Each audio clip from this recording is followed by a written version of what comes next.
साजिश का सच। जी हां, मोहाली में आखिर जो साजिश हुई है उसका सच क्या है, आज इस चर्चा में हम उसको समझने की कोशिश करेंगे। आप देख रहे हैं एनबी न्यूज और मैं हूं आपके साथ प्रियव्रत दीक्षित। मोहाली में पंजाब पुलिस इंटेलिजेंस विंग के मुख्यालय पर बीती रात धमाके पर पंजाब पुलिस ने प्रेस कॉन्फ्रेंस की और पंजाब के डीजीपी ने कहा कि इस मामले में हमारे पास सुराग हैं और जल्द ही हम इस मामले को सुलझा लेंगे। इस्तेमाल किए गए विस्फोटक में टीएनटी होने का शक बताया जा रहा है। हम इस मामले को जल्द सुलझाने के लिए काम कर रहे हैं और पंजाब के मोहाली में हुए धमाके को लेकर मुख्यमंत्री भगवंत मान एक्शन में हैं। सीएम भगवंत मान ने आज पुलिस अधिकारियों के साथ बैठक की और उनसे घटना की रिपोर्ट मांगी। उन्होंने कहा कि पंजाब पुलिस की खुफिया इंटेलिजेंस यूनिट मामले की जांच कर रही है और पंजाब की शांति भंग करने वालों को कड़ी सजा दी जाएगी और उन पर कड़ी कार्रवाई की जाएगी। कोई भी हो उसको छोड़ा नहीं जाएगा। गौरतलब है कि मोहाली पुलिस की खुफिया यूनिट के मुख्यालय परिसर में सोमवार की रात रॉकेट चलते ग्रेनेड पर हमला किया गया, साथ ही जिससे इमारत की तीसरी मंजिल की खिड़कियों के शीशे टूट गए। इस घटना को एक बड़ी खुफिया नाकामयाबी के रूप में देखा जा रहा है क्योंकि इस बिल्डिंग में राज्य की काउंटर इंटेलिजेंस विंग और कुछ अन्य यूनिट के दफ्तर हैं, जिसके चलते तमाम सवाल खड़े हो रहे हैं पंजाब पुलिस पर, साथ ही इंटेलिजेंस विंग पर भी।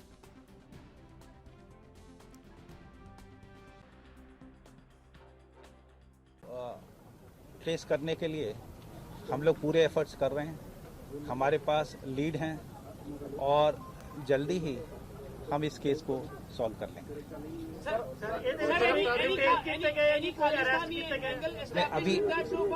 अभी इन्वेस्टिगेशन चल रहा है, जब भी होगा आपको बता दिया जाएगा। लेकिन सर पहले टेरर अटैक क्यों नहीं कहा गया, बाद में क्यों कह रहे हैं कि टेरर अटैक है, क्या थोड़ा एक्सप्लेन कर दीजिए। देखिए, इसमें जैसा भी अटैक निकलेगा आपको बता देंगे। मेन ये है कि आपको पता ही है कि एक प्रोजेक्टाइल ने हिट किया है और उसमें जो एक्सप्लोजिव इस्तेमाल हुआ है वो टीएनटी लग रहा है। बाकी इसमें जिस तरीके से इंसिडेंट हुआ है शाम के टाइम, उस टाइम कमरे में कोई नहीं था और इम्पैक्ट दीवार पे आया, इसलिए नुकसान कोई नहीं हुआ है। और लेकिन ये चैलेंज है और हम इस केस को सॉल्व करने के लिए पूरे कोशिश कर रहे हैं और जल्दी सॉल्व। और इसी पर चर्चा करेंगे, लेकिन उससे पहले तमाम अपडेट्स और जानकारी के साथ हमारे संवाददाता चंडीगढ़ से अमित कुमार हमारे साथ लाइव जुड़ चुके हैं। अमित, क्या कुछ अपडेट है इसको लेकर? जिस तरीके से पंजाब पुलिस की तो बड़ी नाकामी सामने आई है, लेकिन जिस तरीके से अभी कुछ देर पहले एक और खबर सामने आती है जिस पर फिलहाल अभी मंथन चल रहा है कि क्या वहां पर दूसरा हमला भी हुआ है, आपसे जानना चाहेंगे अमित। जी प्रियव्रत, अगर हम बात करें कि दूसरे हमले के ऊपर मैं बिल्कुल स्पष्टीकरण क्लियर देना चाहता हूं कि दूसरा अटैक नहीं हुआ था, ऐसा दूसरा एक्सप्लोजन ना हुआ है। एक अफवाह चली थी, उस अफवाह अगर हम कह सकते हैं कि जिसके चलते माहौल बिगाड़ने की कोशिश की। पहला एक्सप्लोजन हुआ है वो भी माइनर, वो चीज क्लियर है, पर जो दूसरे बॉम्ब की अफवाह चली थी उससे सिर्फ दहशत फैलाने के लिए शायद कुछ, अगर हम कह सकते हैं कि कुछ जो हम कह सकते हैं बुरे तत्वों ने माहौल खराब करने के लिए अफवाह फैलाई थी।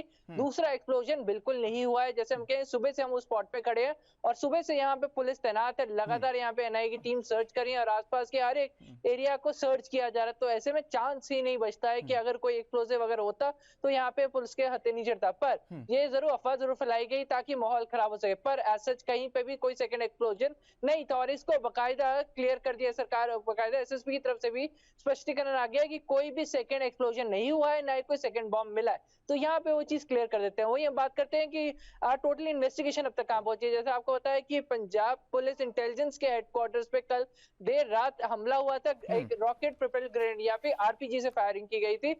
लकी हम कहें खुशकिस्मती बात ये थी कि जो ग्रेनेड जहां बजा वो एक खाली कमरा था और जितना भी इम्पैक्ट था दीवार पे था, तो एज सच कोई स्ट्रक्चरल नुकसान नहीं हुआ। हाँ, शीशे जरूर टूट गए बिल्डिंग के, पर जो हम कह सकते हैं कि इससे माहौल जरूर खराब हो गया। कि माहौल क्यों खराब हो गया, मैं इस बात पर जोर देना चाहता हूँ क्योंकि पहले तो खुद एक ग्रेनेड अटैक था और पुलिस को सीधे तौर पे चैलेंज, क्योंकि पुलिस की इंटेलिजेंस विंग के आप हेडक्वार्टर जाके हमला कर रहे हैं तो सीधे तौर पे आप पुलिस को चैलेंज कर रहे हैं। इससे पहले कुछ मैं इंसिडेंट्स के बारे में बात करना चाहूंगा। जैसे तरन तारण का इंसिडेंट आ गया जहाँ पे 3.5 किलो के करीब एक्सप्लोसिव मिला था। उससे पहले करनाल में जहाँ दिल्ली जाते हुए 4 आतंकवादी पकड़े गए थे, 7.5 किलो एक्सप्लोसिव बरामद हुआ था। उससे पहले अगर हम क्या हेडक्वार्टर से कुछ ही किलोमीटर दूर अगर हम कहेंगे बड़ेल जेल है, जहाँ पे बड़ेल जेल की दीवार के पास भी एक बॉम्ब लगा के बड़ेल जेल को दीवार को उड़ाने की कोशिश की गई थी।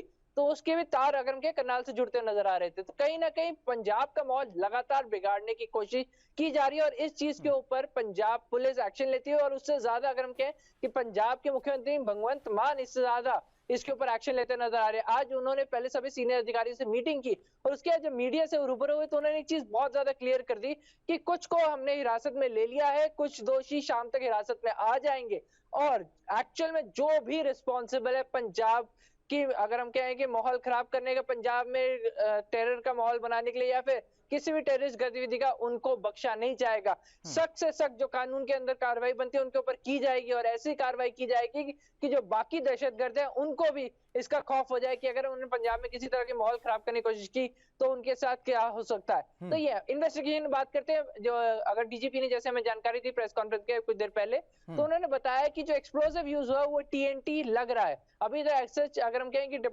एनआईए पहुंच रही है, अभी छानबीन चल रही है, जांच चल रही है, तो कुछ देर तक एग्जैक्टली क्लियर होगा क्या है, पर अभी तक टीएनटी के शक लगाए जा रहे हैं। एज बिल्डिंग को कोई स्ट्रक्चरल डैमेज नहीं हुआ। 11 के करीब अगर हम कह सकते हैं कि सस्पेक्टेड व्यक्ति को अरेस्ट किया गया। ये किस बेस पे हो ये डिस्क्लोज नहीं किया गया, पर 11 से 12 के करीब लोगों को हिरासत में लिया गया है और अभी भी छानबीन चल रही है। पर जैसा कि हमने सुबह मुख्यमंत्री का बयान सुना था कि उन्होंने कुछ लोग अरेस्ट हो चुके हैं और उनके पास सबूत है और जल्दी कुछ और अरेस्ट हो जाएंगे। तो जिस हिसाब से लग रहा है कि 24 घंटे के अंदर पुलिस जिन्होंने कार्रवाई की है, जिन्होंने हमला किया है, उनके ऊपर कार्रवाई करके रहेगी। जी, लेकिन अमित, इस सबके बाद तमाम सवाल जरूर खड़े होते हैं, चाहे वो पंजाब सरकार की बात कर लें या पंजाब पुलिस की बात कर लें या इंटेलिजेंस विंग की बात कर लें। तमाम सवालों के घेरे में जरूर ये सब नजर आते हैं, क्योंकि जिस तरीके से इससे पहले भी आतंकियों 4 आतंकी करनाल में पकड़े गए थे, जो पंजाब के रास्ते विस्फोटक लेकर करनाल पहुंच जाते हैं और पंजाब पुलिस को भनक भी नहीं लगती। ये उसके बाद से सवालों के घेरे में जरूर पंजाब पुलिस नजर आ रही है। आप किस तरीके से देखते हैं इसको? देखिए करनाल का जो इंसिडेंट है उसमें हम कहेंगे पंजाब पुलिस की कामयाबी एक्चुअल में उसे कंसिडर, क्योंकि देखिए पंजाब पुलिस के ऑलरेडी इन्फॉर्मेशन थी और वो ऑलरेडी उसे ट्रैक कर रहे थे। पंजाब पुलिस और हरियाणा पुलिस की कंबाइंड टीम का यह कामयाब थी कि कामयाबी हासिल हुई। देखिए 7.5 किलो, अगर हम कहें 7.5 किलो के करीब विस्फोटक था उनके पास। 4 आतंकवादी थे जिनके 7.5 किलो के और ये दिल्ली जा रहे थे। अगर आप इन फैक्टर इन करते हैं कि 1 किलो भी एक्सप्लोसिव बहुत होता है किसी बड़ी वारदात को अंजाम नहीं कर, यहाँ पे 7.5 किलो था उनके पास, तो एक बहुत बड़ा मेजर टेररिस्ट अटैक हो सकता था और इसको हम एक कामयाबी के तौर पे कंसिडर कर सकते हैं। पर हम ये भी कंसिडर करें कि आखिर ये इंसिडेंट बढ़ क्यों गए। हम कह सकते हैं कि लगातार एक्सप्लोजन मिल रहे हैं। मैं चंडीगढ़ के ट्राई सिटी की मैं बात करें, चंडीगढ़ में अम्बेडकर जेल के पास हमें एक्सप्लोजन मिला, दीवार को उड़ाने की, जेल को उड़ाने की कोशिश की, जेल से क्या किसी को छुड़ाने की कोशिश थी, ये एक माहौल है। उसके बाद करनाल का इंसिडेंट होता है, उसके बाद हम बात करते हैं कि जो तरन में जो 3.5 किलो, तो कहीं ना कहीं पंजाब का माहौल खराब करने की सीधे तौर पे एक कोशिश नजर आ रही है। बाहर के अगर हम कहते हैं कि जो संगठन है वो सीधे तौर पे इल्जाम ले रहे कि हाँ वो मानते हैं कि उन्होंने ये काम किया, पर ये आखिर कर क्यों रहे, पंजाब का माहौल खराब करने का फायदा क्या, इससे आम जनता को जो नुकसान होगा ये लोग जानते हैं, पर ऐसे इंसिडेंट करके वो माहौल खराब करना चाहते हैं ताकि जितनी ज्यादा इंस्टेबिलिटी होगी उतनी ज्यादा ऐसी गतिविधियां और हो पाएंगी। जी, लेकिन अभी तो खबर आ रही कि सिख फॉर जस्टिस ने इस सब घटना का जो दोष है अपने से ले लिया है। देखिए परिवर्त अगर वो सिख फॉर जस्टिस हर एक मेजर इंसिडेंट पंजाब में अगर हम कहीं भी रिलेट करते हैं तो उसका क्लेम जरूर लेता है। अगर हम बात करें कि एक इंसिडेंट उन्होंने किया हो या ना किया, वो क्लेम जरूर लेता है। ये एक बड़ी अगर हम कहें कि आतंकी गतिविधि है, ये ऑफ कोर्स खुद हम कहेंगे इंटेलिजेंस एजेंसी डिसाइड करेंगी क्या ये एक्चुअल में इंसिडेंट उनकी तरफ से किया गया या नहीं, वो छानबीन का विषय। पर हाँ, सिख फॉर जस्टिस ने इसका क्लेम जरूर लिया। पर देखिए सिख फॉर जस्टिस ही उन कुछ ऑर्गेनाइजेशन में से जो इंडिया में बैन है और ये वो ऑर्गेनाइजेशन है जो चाहते हैं कि पंजाब भारत से अलग हो जाए। तो इन ऑर्गेनाइजेशंस की हताशा हम शुरू से यही रही है कि पंजाब में इंस्टेबिलिटी रहे ताकि किसी तरीके से पंजाब को भारत से अलग किया जा सके, तो उनको ऐसे ज्यादा कंसिडर नहीं देना चाहिए। पर जो कार्रवाई बनती है उनके ऊपर ऑफ कोर्स वो पूरी कार्रवाई होनी चाहिए।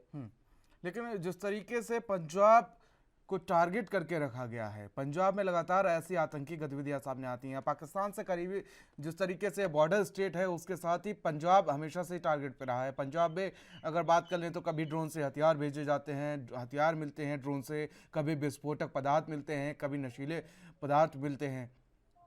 पंजाब पुलिस आखिर बार बार ऐसी चीजें घटनाएं सामने आती हैं और उसके बाद भी अलर्ट नहीं है। अमित, देखिए प्रियव्रत, अगर हम बात करें कि ये नहीं है कि पंजाब अलर्ट नहीं है, मेन इशू ये है कि पंजाब का बॉर्डर बहुत बड़ा है। और सिर्फ बॉर्डर ही नहीं हम कंसिडर करें, क्योंकि हमारे पास किसानी जमीन भी बहुत है, वो बॉर्डर एरिया से बहुत लगी है, बहुत ज्यादा ओपन स्पेसेस हैं। और अब अगर हम कहें कि पहले जहाँ पे स्मगल करने के तरीके बहुत लिमिटेड होते थे कि टनल बना के कर लिया या वायर क्रॉस करके, अब नई टेक्नोलॉजी आ गई। जैसे हम ड्रोन का एग्जांपल लेते हैं कि ड्रोन्स के जरिए अब हथियार भेजे जा रहे हैं, ड्रोन्स के जरिए एक्सप्लोसिव भेजे जा रहे हैं, अलग अलग तरीके से कोशिश की जा रही है। अगर हम कहें कि पिछले एक साल से, मैं अभी कुछ महीनों की बात नहीं करूंगा, पिछले एक साल से, जब पिछली सरकार के टाइम से लगातार पंजाब का माहौल खराब करने की कोशिश की जा रही है। अगर आपको याद हो कि हमने एक टिफिन बॉम्ब के ऊपर भी जानकारी दी थी, जब टिफिन बॉम्ब मिला था तब भी एक मेजर आतंकी हमले को प्लान किया गया, तब एक स्कूल को टारगेट करने की बात थी। उसके बाद एक ऑयल टैंकर के अंदर एक्सप्लोजन मिला था, वो ऑयल टैंकर भी एक बड़े एक आतंकी हमले के लिए इस्तेमाल किया जाना था। तो उसी की तरह शुरू से ही पंजाब को डिस्टेबलाइज करने की कोशिश की जाए। डिस्टेबलाइज क्यों करना चाहिए? तो देखिए, दो चीजें हैं पंजाब में, या फिर उनके भारत के अंदर ड्रग्स और हथियार की स्मगलिंग के मेन रूट पंजाब और राजस्थान है, और शायद सबसे ज्यादा ड्रग्स अगर किसी रूट से आते हैं तो पंजाब से आते हैं। तो उस चीज को, जितनी ज्यादा इंस्टेबिलिटी रीजन में होगी, जितनी ज्यादा पंजाब में इंस्टेबिलिटी होगी, उतना ज्यादा इन टेररिस्ट के लिए आसान होगा हमारे स्टेट के अंदर हथियार और ड्रग्स और अन्य इलीगल चीजें लाना। और इसलिए वो चाहते हैं कि पंजाब हमेशा टर्मोइल में रहे, पंजाब में हमेशा ही माहौल बिगड़ा हुआ रहे। पर जितनी ज्यादा स्टेबिलिटी होगी, उतना ज्यादा इन आतंकियों के लिए मुश्किल होगा कि पंजाब के अंदर किसी भी तरह के हथियार लाना और उसके पंजाब में एंटर करके बाकी पूरे भारत में ये आतंकी गतिविधियों के लिए इनको सप्लाई करवाना। बिल्कुल अमित, आप नजर बनाए रखिएगा और तमाम अपडेट्स और जानकारी आपसे हम लेते रहेंगे। फिलहाल तमाम जानकारी के लिए, साथ ही हमारे साथ जुड़ने के लिए अमित, आपका बहुत बहुत शुक्रिया।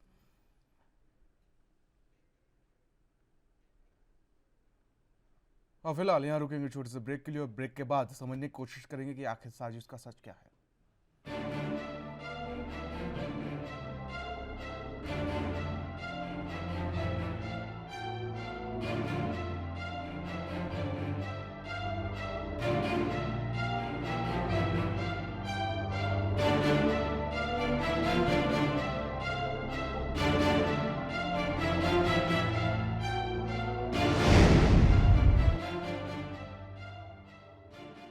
तो ब्रेक के बाद आप सभी का स्वागत है। और साजिश का आखिर सच क्या है, आखिर किसने पंजाब को दहलाने की साजिश रची थी? हालांकि सिख फॉर जस्टिस ने इसकी जिम्मेदारी ले ली है, लेकिन अभी भी ये कंफर्म नहीं हुआ है। इंटेलिजेंस की टीम है, इस पर जांच कर रही है, लेकिन सवालों के घेरे में इंटेलिजेंस की टीम भी है कि आखिर इंटेलिजेंस के दफ्तर पर हमला कैसे हो गया। मोहाली धमाके पर हालांकि पंजाब पुलिस जो है वो सख्त नजर आ रही है। सीएम भगवंत मान ने त्वरित कार्रवाई करते हुए आपको बता दें कि इस पर दोषियों के खिलाफ कड़ी कार्रवाई करने के निर्देश दिए। और जिस तरीके से अभी हमारे संवाददाता अमित कुमार हमारे साथ जुड़े हुए थे, वो जानकारी दे रहे थे कि पंजाब पुलिस ने 11 सस्पेक्टेड को कब्जे में हिरासत में ले लिया और उनसे पूछताछ की रही है।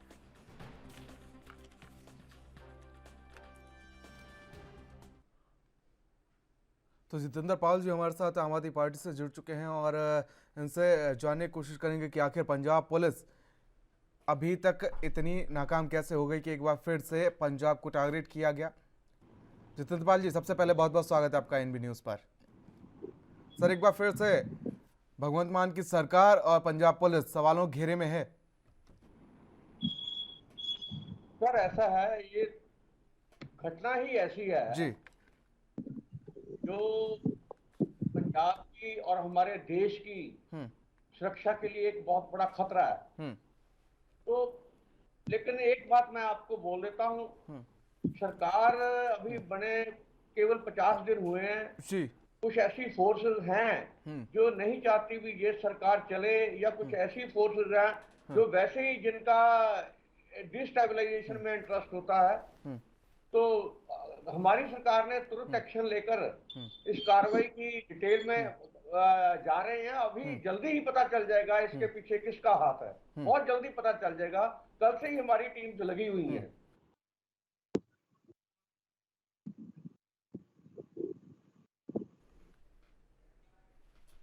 जी सर। ललन सिंह जी हमारे साथ जुड़ चुके हैं। हाँ जी, बोल। ललन जी, जिस तरीके से एक बार फिर से पंजाब को दहलाने की कोशिश की गई है, देखिए बहुत साफ है जी, ये बोलने वाली बात नहीं है कि कितनी बड़ी साजिश थी। ये जो इंटेलिजेंस होती है वो सरकार और देश की आंख और नाक के जैसे होती है, और इन्होंने 80 मीटर की दूरी से आरपीजी, जो केवल सेना और अर्धसैनिक बलों के पास अवेलेबल होता है, मान के चलता हूँ वो ड्रोन से आया हो, सीमा पार से आसमानी रास्ते से या जमीनी रास्ते से, लेकिन ये बहुत खतरनाक साजिश और साजिश के पहले आप अगर गौर कीजिए तो पटियाला, करनाल, तरन और हिमाचल प्रदेश की विधानसभा के पास झंडे और पोस्टर। मैं आपको ये बताना चाहता हूँ कि एक नया तंजीम ISI का लश्कर-ए-खालसा, ये इंफॉर्मेशन आ रही है और ये भी इंफॉर्मेशन आ रही है कि आतंकी जो अफगानिस्तान के हैं वो इनको ट्रेंड कर रहे हैं और ऐप से इनको निर्देश दे रहे हैं। मैं ये कहना चाहता हूँ कि इस चीज को राजनीति रंग ना दिया जाए। यहाँ पुलिस को दूसरे कामों के प्रति जो चीज जरूरत नहीं है उसमें अनावश्यक रूप से इन्वॉल्व नहीं किया जाए, और आर्मर फोर्सेस में जो अर्धसैनिक बल हैं, चाहे वो BSF हो, CRPF हो या जो भी हो, उनकी सही इस्तेमाल की जाए। NIA ने अपनी जांच शुरू कर दी है और मैं ये बताना चाहता हूँ कि अगर उस समय 7:45 बजे रात में अगर वहां पे 200 से ज्यादा स्टाफ काम करता है तो क्या हादसा होता।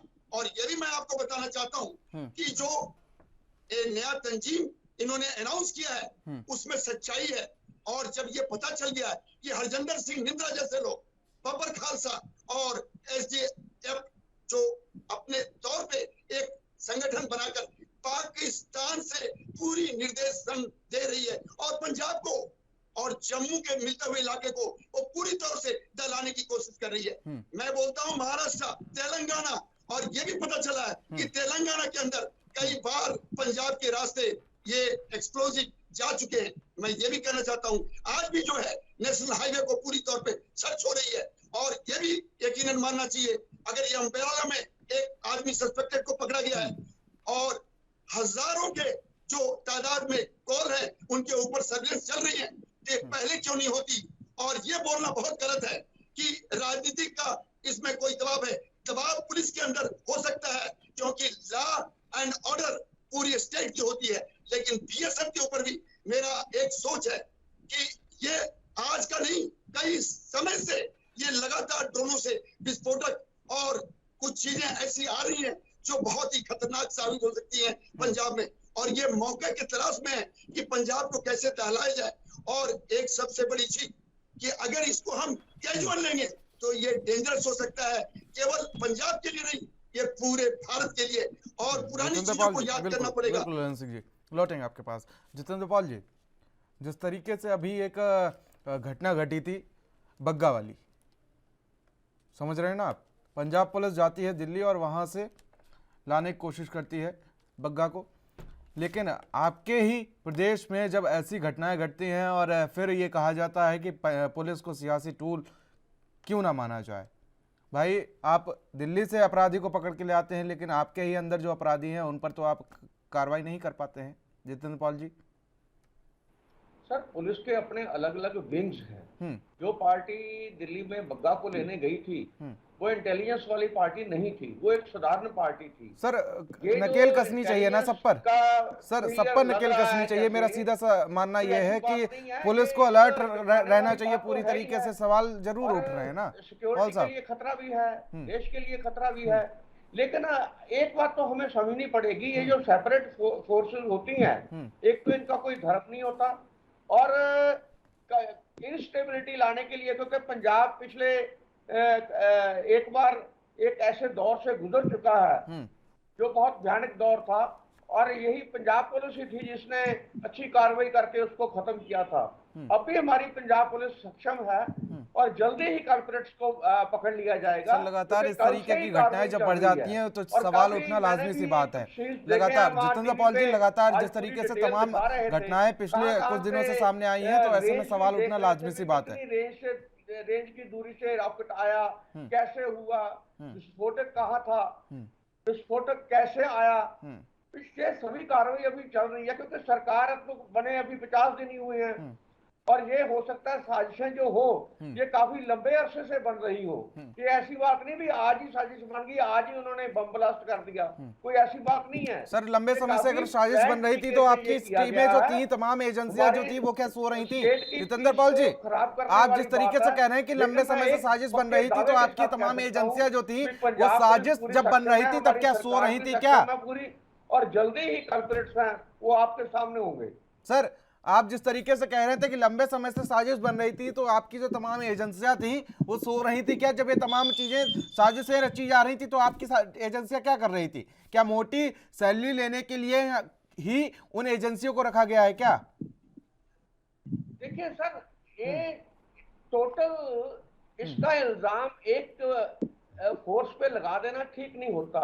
इंटेलिजेंस फोर्सेस का फेलियर तो होता ही है, सर ऐसी कैसी बात बात नहीं करते हैं है। आप? अब देश में बड़ी बड़ी एग्जांपल्स ले लें, ये जो हिमाचल प्रदेश में खालिस्तान का नारे लिख दिए गए, तो वो क्या था? वो ये प्लान तरीके से किया जाता है। देखिए, हम पिछले चलिए बहुत चलिए लंबे चलिए अरसे से जितेंद्र पॉल जी, उम्मीद है कि जम्मू इस कश्मीर में साजिश का जल्दी पर्दाफाश किया जाए और जो भी दोषी हैं उन पर कड़ी कार्रवाई की जाए। फिलहाल आप दोनों मेहमानों का हमारे साथ इस खास चर्चा में जुड़ने के लिए बहुत बहुत शुक्रिया।